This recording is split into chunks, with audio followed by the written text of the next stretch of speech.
Kat, Claire, hello. So thank you for being with us.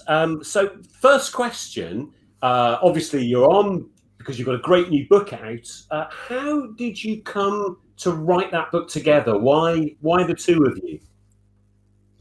So I first met Claire at a Team English National Conference, very briefly as well, and we started talking on the back of that. I was in the process of developing LitDrive, and wanted to branch out with regards to kind of our subject-specific CPD, and wanted Claire's expertise on that. So we kind of bounced around a few ideas.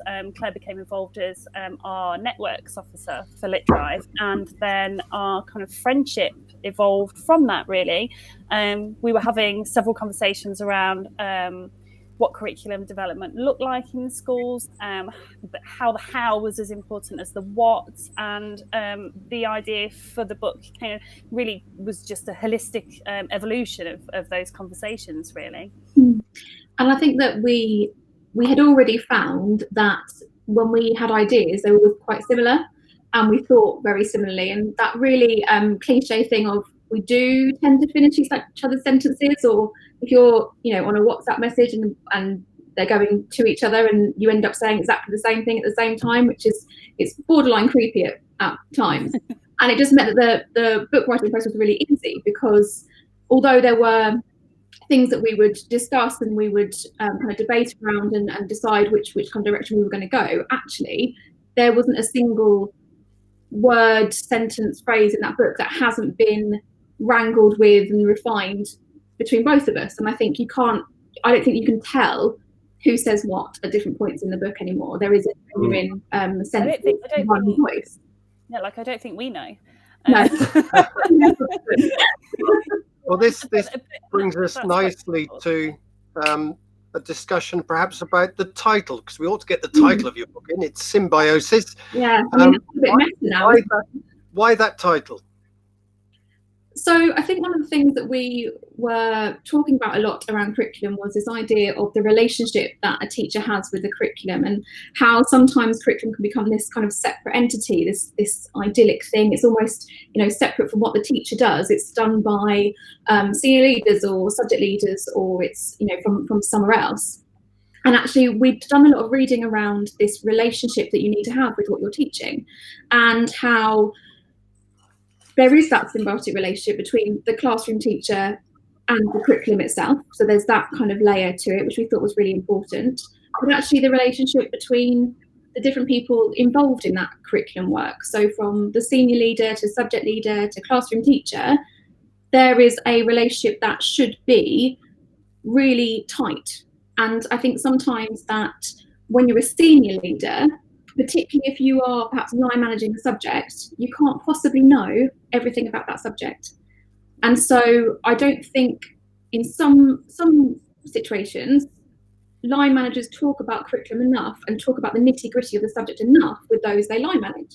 And actually the premise that we have in the book is that as a senior leader, you need to be invested in the subjects that you look after and what your curriculum is going to look like. And then you do that by developing and giving the time and space to your subject leader, who needs a certain knowledge around curriculum theory and what that looks like for their subject, and then for the classroom teacher and how they can have that connection with the curriculum. And so the idea is that kind of thread, that relationship weaves right the way through. And so we've got these dual metaphors happening just on the very front cover of the book, of there's this this symbiotic relationship, and there's these threads that follow right the way through for everyone that's involved in that work.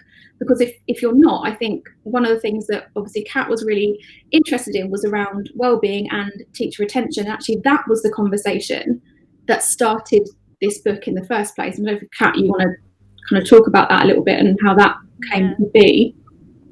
So I wrote Stop Talking About Wellbeing, a pragmatic approach to teacher workload last year, and interviewed Christine Council, because I was kind of toying with the original, the seeds of that idea that actually curriculum and wellbeing, teacher wellbeing or teacher purpose are really intrinsically linked. And I think that historically, in some cases, curriculum has been presented as the holy grail to teachers coming into the profession, when actually the relationship that they develop with curriculum and what they're teaching and feeling invested in that process is really important from the offset, not just for that sense of purpose of feeling fired up, into coming into work every day and being really excited about what you're going to teach as an expert, as of that specialism, but also from a whole profession point of view, retention, really, because those people are going to feel invested at a classroom level, who are then going to be our curriculum designers, our subject leaders of the future. And it's that kind of that ongoing process, I think, that cyclical process of how we're developing those people to be really excited and fascinated by the curriculum from an early start point in their career, really, and how we can go about that. Right. Okay. So the book's come at a pretty good time. So curriculum is a quite a high profile subject at the moment. You don't make much, if any, mention of Ofsted in the book, but how much do you think that the conversations prompted in here are a result of that wider national debate and those external pressures? I think if you go into anything where you're catering for Ofsted is almost a natural, nice side effect to teaching well and thinking about teaching well and thinking about what that should look like for your subject within schools. If you're doing that effectively, then the details that Ofsted are looking for is a natural consequence of that, and particularly with the new framework and the regard for knowledge that perhaps was absent previously. I think that's really pleasing to see, because it means that the conversations that we're having in schools around subjects and around curriculum are actually are far more aligned than perhaps they've ever been with that Ofsted framework. So I find that quite pleasing, really. I do think that there is because this has become, curriculum is being reframed in a lot of schools. I know when I first started teaching, is that when we talked about curriculum, actually even up until just a couple of years ago, curriculum was what was on the timetable, how many periods you had in each subject, and actually curriculum wasn't always talked about in the same way that it is starting to be now. I think that one of the things that we were starting to see when we went into other schools, and we did CPD, and we have conversations with different people, is actually some of those ideas around curriculum, those really powerful ideas about sequencing and about retrieval and about really powerful knowledge, and some of the things that we would probably want to see in our schools, they were starting to be a bit mutated. So about a year ago at EdFest, which I think I saw you both at, I and Rebecca Foster talked about lethal mutations that were occurring in schools from the things that we could see. We talked about several different examples, and I think that the curriculum itself has a real risk of going down that route as well, is that you have a CPD session saying that you have to have retrieval practice at the beginning of every lesson, you have to build that into your curriculum, or you have to have knowledge organisers, or you have to have X, Y, Z. And actually then it becomes this is what you have to have. And there's not enough talk about why that's worth doing, and then how to get it right. And I think what we wanted to try to establish in the book is to really think about the why behind the theoretical ideas around curriculum, and some of the research that we read around curriculum, and the why behind some of those ideas, and then move into the how, because many of the teachers that we spoke to could easily say, well, this is what we want in our curriculum, but we're less able to perhaps articulate how to put that into place and how to do so in a really effective way. So one of the things that we talk about a lot in the book is this idea of fragile knowledge, and how sometimes if we go for this very blunt instrument of 5-10 retrieval practice questions at the beginning of a lesson that perhaps are relatively random, actually that's not building a really strong framework for students to remember what they've been taught before, how it connects to what they're doing now, and how knowledge can be activated to do something really powerful with what they're going to do next, because perhaps conversations haven't been had in enough detail around the why and the how of why you would put some of those questions into your lessons. And we wanted to kind of look at those possible pitfalls and some of the issues that you might find around things like the genericism of curriculum and the trying to implement things very quickly and try to find all these kind of little, quick fixes. And actually, how can we think about curriculum in a bit more depth and find time to do so? So for us, it was really important to say, well, we've got to think about opportunity cost in schools. We have finite time in schools, both in the lessons themselves and in the time that we have for teachers. So how can we perhaps make better use of that time? And I think most importantly, and I think this comes back to what you were asking about OFSTED, is that yes, lots of schools are saying curriculum is really important and we need to do this, that and the other about curriculum, but we can't say curriculum is king and then give teachers 1,000 other tasks to do. Something else has to give. And if we're going to prioritize, a question here about, because I'm really interested in this, about, because something E.D. Hirsch was saying recently. I mean, he's after the idea of a national curriculum in America, if you like. How much do you think the curriculum should be decided at school level, at nation level, department level, or teacher level? I mean, it seems to be, if we're spending all our time in schools trying to design curricula, that the national curriculum is no longer really holding things together in any way, if it ever did, of course. So apart from exams, which perhaps focus a teacher's mind somewhat, how much freedom should schools have in the ideal curriculum? That would be the ideal curriculum design. Who should be in charge? I think you have to find a balance there between the what and the how. The danger that you have of presenting a ready-made curriculum, and we see this in action, across, and unfortunately, I think sometimes it's a natural consequence of retention and retention issues, is that you have a packaged curriculum dropped into a school, and what happens along the way is that you have, we are a graduate profession, and we have several individuals then that are specialists of their subject that don't necessarily feel invested in what they're teaching because they weren't part of that journey in order to reach that, that package that's been put in front of them to teach. And so not only does it really disempower teachers, but it leaves them with that disconnection, I think, to the profession as a whole. So that you've got two elements at play there. The one is obviously the quality of the curriculum for students, and we have to get that right. We have a moral duty to do so, and as Claire said, there's a finite time. But then, you do run the risk then of finding simple solutions to a very complex problem. And I think that's the difficulty when we're talking about curricular development, because it is difficult. It is difficult to find that balance, and I think the sooner that we maybe own up to that as a profession, the easier our task would be. But to simply buy a packaged curriculum and drop it in, I think that's quite a contentious issue, not just for subjects, but for those that are serving the curriculum as well. Are we then, there's that implication, isn't there, that those people at a local level aren't qualified to do so. So it presents problems greater than the subject itself. Okay, does that mean that you don't necessarily think that a curriculum is part of making cultural glue for a society?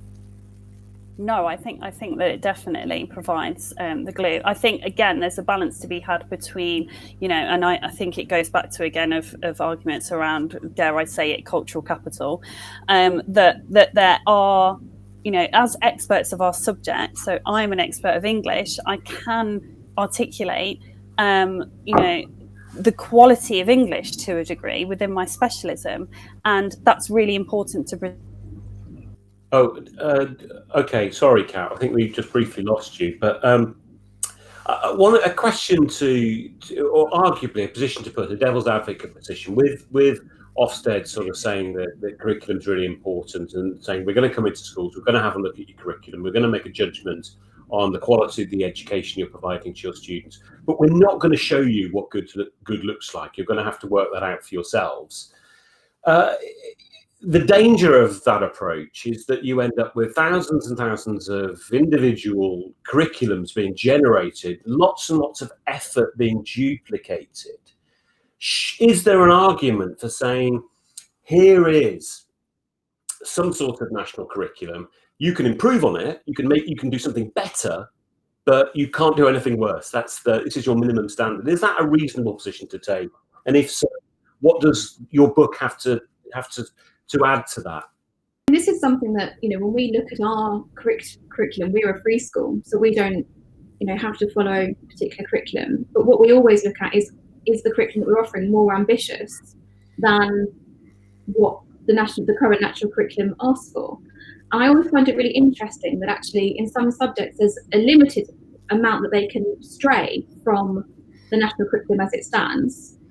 And in other subjects, like for example English, there's this almost crisis of what are we, which text are we going to choose and things like that. And I don't think that's necessarily a problem, but I think that there needs to be, as we've talked about, that relationship with the curriculum. And I think that this is where, if we had very powerful subject associations, that is an opportunity, I think, to develop curriculums where we're not having lots and lots of schools doing lots of work and the same work. And I think that some of our subject associations, like the History Association, is incredible. I've been hugely engaged in the History Association and have attended their conferences because I'm really interested in what our history department are doing in our school, and I find it a really fascinating subject. They have such a strong subject association.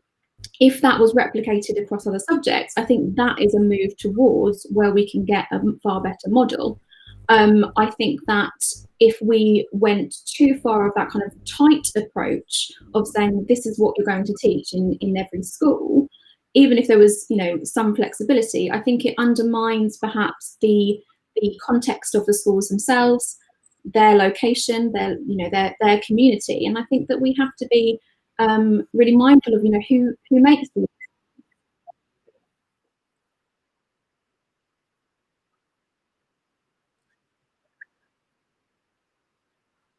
Right. I mean, I think I'm done.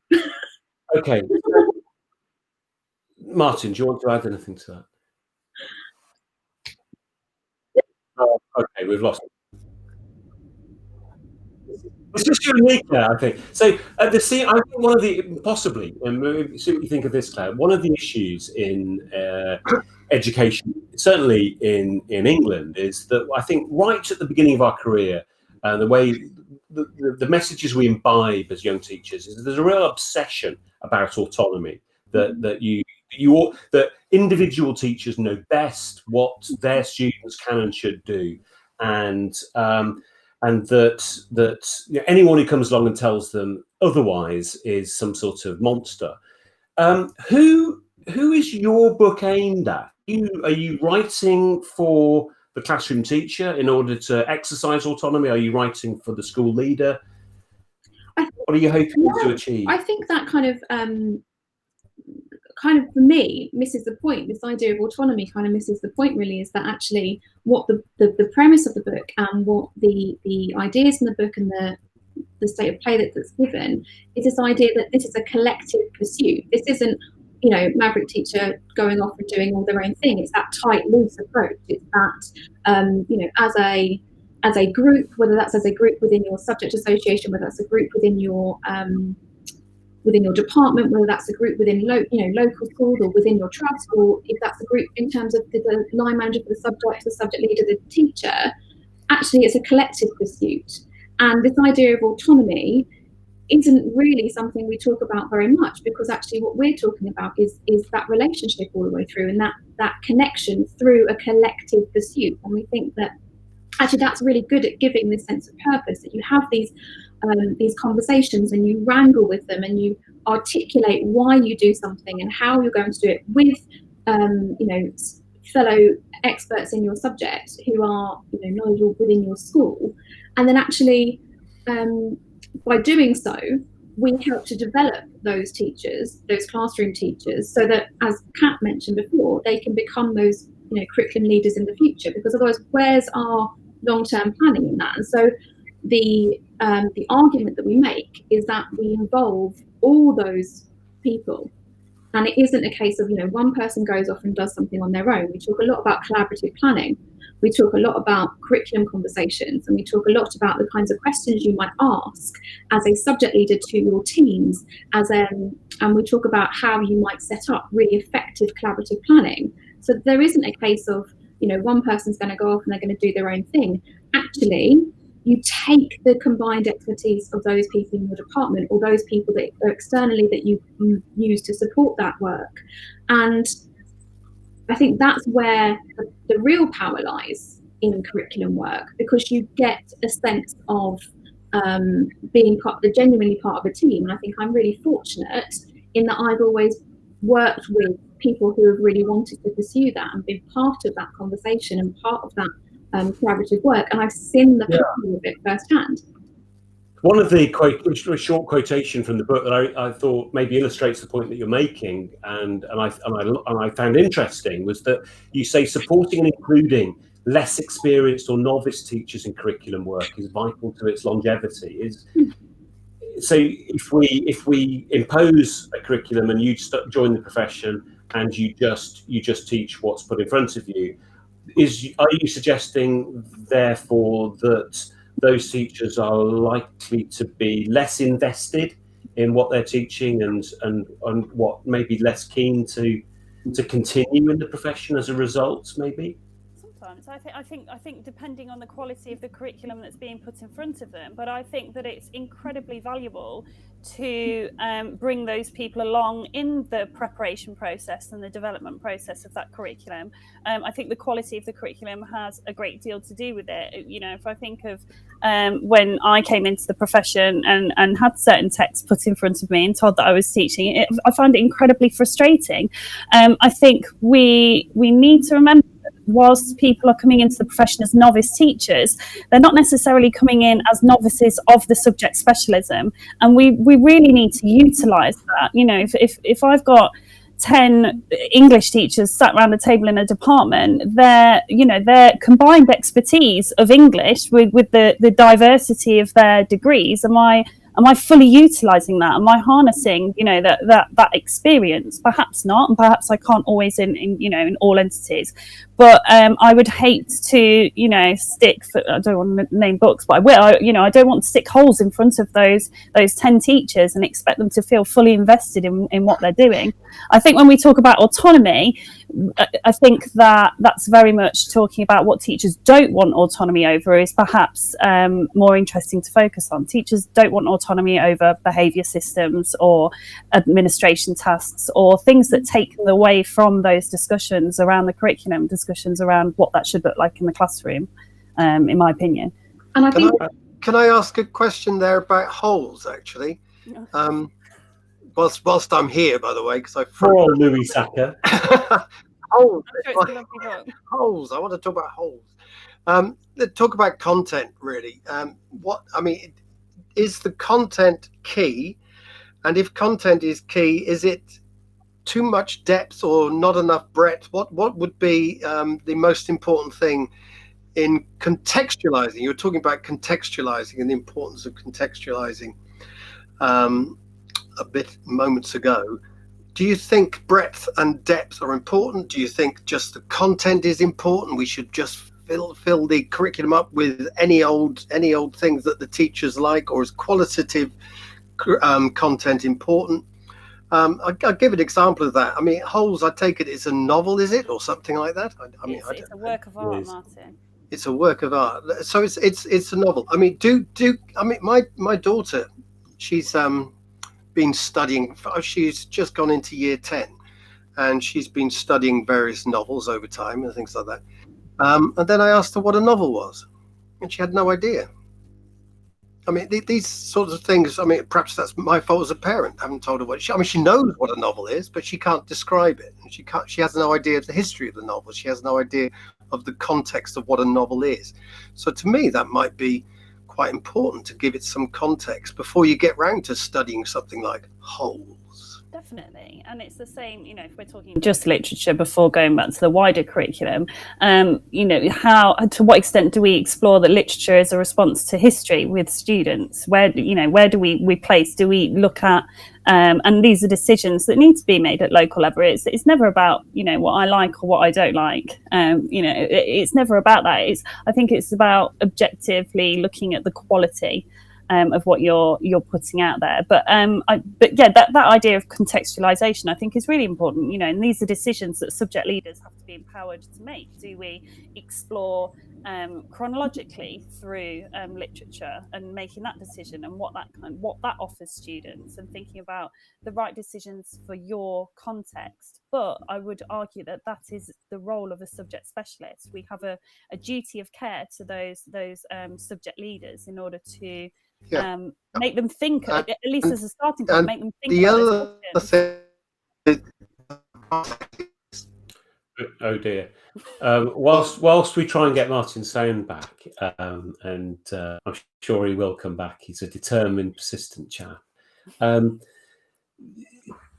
I really enjoyed the book. Thank you very much for writing it, and thanks so much for coming on this evening to speak about it and bearing with all our technical problems. If you could take one message from the book in 30 seconds or so, sum up for each of you what you think is the thing that you think is most important, and the thing that you're most impassioned about this idea of symbiotic relations between curricula and classrooms. What would it be?